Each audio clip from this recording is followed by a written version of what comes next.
আমরা খালি সুদকুর বলতে মনে করি আপনার কোনো মানুষের টাকা দিল 10,000, তার মধ্যে সে দায়িত্ব করলো 1,000 প্রতি আমারে মান্থলি 5 টাকা দিও বা 10 টাকা দিও, গুণনাম সুদকুর নাই, গুণনাম সুদকুর খালি নাই। সুদ হইল 70 প্রকার, এক প্রকার হইয়া থাকলো ইজারা খাওয়া, যেটা এটা হইয়া থাকলো সুদর অন্তর্ভুক্ত। এর কারণে সুদ যাই না নই না সুদ যাই দেই, এই উভয় হইয়া থাক লাগে আল্লাহ রাব্বুল আলামিনের কাছে দণ্ডনীয়। এর লাগি রাসূলুল্লাহর উম্মত কল খেয়াল করিও, আল্লাহ কামুল হাকিমিনে বইতনা ফরমাইতনা কুলু ওয়াশরাবু ইয়া আইয়ুহাল্লাযিনা আমানু, ও ঈমানদার হল, কুলু ওয়াশরাবু, তুমি দেন খাও আর পান করো, হালালান তাইয়্যিবা, হালাল এবং পবিত্র। অর্থাৎ একটা খাদ্য খাইতে হইলে তার খাদ্যটার মধ্যে হালালর মান থাকতে হইব। একটা তরল পদার্থ আপনি পান করতে হইলে তার মধ্যে আপনার পবিত্রতা থাকতে হইব, পাকপাকিজা থাকতে হইব। সাপোজ আপনি যদি দুধ বিক্রি করেন, দুধটা বিক্রি করতে জল আপনি মিশাইতে না। আপনি যদি মধু ব্যবসা করেন, মধু ব্যবসা করতে আপনি মধুর মধ্যে চিনি মিলাইতে না, কারণ যদি চিনি মিলানির কারণে মধুর মানটারে আপনি নষ্ট করে দিছেন।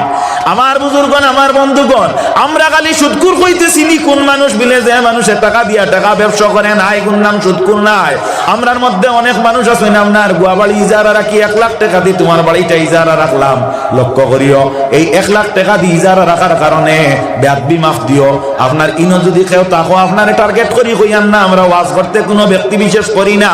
আল্লাহর নবীর উম্মত হল, লক্ষ্য করিও 1000 টাকাটা তুমি আনাম রাখি একজন মানুষরে দিলাই, হে আপনার 5 বছর তোমারে গুয়া বাড়ি সমঝাইয়া দিল, 5 বছরে প্রায় 50,000 করি, 1 বছর 5 বছরে 2.5 লক্ষ টাকা, 1000 টাকার ফোনা খাইলাই, তুমি খাইলাই না। আপনি নিজে বিবেক করো 1 লাখ টাকার সুদ হইল নি না হইল না।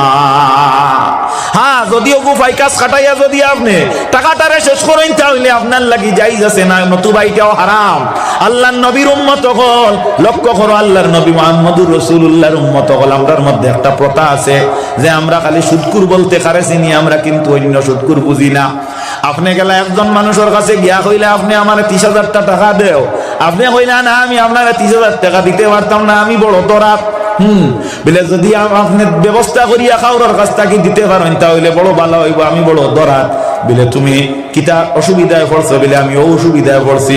আল্লাহর বান্দায় কইতে আইয়া কইয়া আপনার, আর যদি আপনি 30,000 টাকা ব্যবস্থা করে দিতে পারেন, তাহলে আমার একটা চাউলের কার্ড আছে, ওখানে আপনার কাছে ইজারা আমি দিলাইম। এটাই দেখলাম লাভ তুই কেন আছে, ও আপনার কইতরা না আমার কাছে নাই, কিন্তু আমার ফুলির তুয়া কয়েকটা টাকা আমার কাছে আছে, 30,000 টাকা আপনার আমি দিতে পারবো। চাউলের কার্ড যেখানে ওখানে মানুষ ওজন আছে, এখন আপনি খবর লাগাইয়া দেখলাই চাউলের কার্ডও আপনার 7 জন মানুষ আছেন, এই 7 জন মানুষের প্রতি 5 কেজি করে যদি পাওয়া যায়, 5 7 35 কেজি চাউল আপনি মাসের মাঝে পাইবা। আপনি টাকা দিছেন 30,000, ও 30,000 বাচ্চা এগুলো খাইতরাই গইল আপনার পারফেক্ট সুদ। এর লাগি রাসূলুল্লাহ ফরমায়, আল্লাহর হাবিব সাল্লাল্লাহু আলাইহি ওয়াসাল্লামের উম্মত হল, সুদ খাওয়া যেটা এটা হইয়া থাকলো কি হারাম। এই সুদ যেটা এটা হইয়া থাকলো কি হারাম। সুদকুর যারা এরার দোয়া আল্লাহ কবুল করে না।